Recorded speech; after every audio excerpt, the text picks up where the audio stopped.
Whether it's a friend or a close family member, you likely know someone affected by cancer. According to the CDC, firefighters face an increased risk for it. That's why January is declared Firefighter Cancer Awareness Month. There are numerous efforts to decrease the health risks in a job that's inherently already dangerous.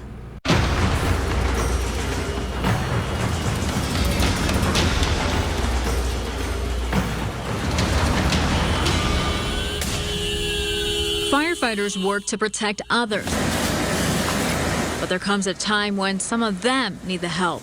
When the doctor looks at you in the face and they don't even really have to tell you the words, but you kind of know. Captain Kyle O'Neill is describing when his extreme fatigue in 2016 ended up being testicular cancer. I was sick for a year entirely. I was off the job. He's not alone. According to federal health agencies, compared to the general public, firefighters have increased in cancer diagnoses by 9% and cancer-related deaths by 14%. We're not just firefighters to each other, we're a family. He served as the program manager for the department's Cancer Awareness and Prevention Program, or CAP, for about 5 years. If you look at engineered plywoods and engineered types of materials that are used in building material, they're full of synthetics, glues, plastics, and they're very toxic. Captain O'Neill said at least 32 San Diego firefighters were diagnosed with cancer over the past 5 years. And that's just the ones they know about, and not including those who retired. Due to the latency period of the cancer,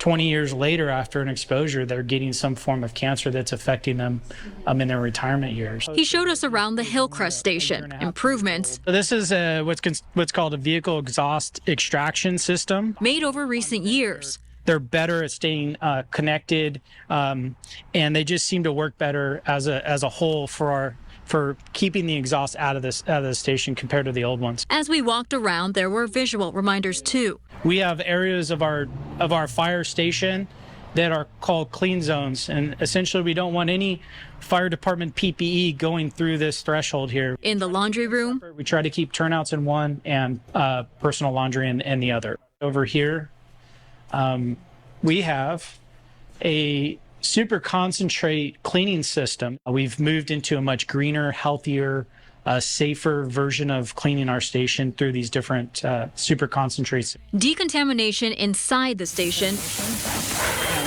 to outside after calls, all of it critical for their health. How long have you been with San Diego Fire? I've been with San Diego for 5 years. Mike Cornett also works in the department. Cancer threats more talked about now than when he started in the fire service. On the front of everybody's minds and thought processes. Rightfully so? Yeah. For him, firefighter health is a family business, literally. I'm Tara Cornett, and I am the founder of Flame Decon. His older sister's company specializes in soaps and body wash to remove carcinogens. The proprietary blend includes activated charcoal. She came to me and told me she wanted to make soap for firefighters, and I told her that was probably a bad idea. But now he uses it all the time. How do we know that this works? Yeah, I think, one, the testing and the science is there. You get the activated charcoal close to the carcinogen, and it magnetizes, kind of sucks it in. Health is important to her after they lost their dad at a young age. I can't have that happen to my brother. These risks are too high with firefighters, and he has babies now. We want to be here to protect you, but we also want to be healthy in our career and in our retirement.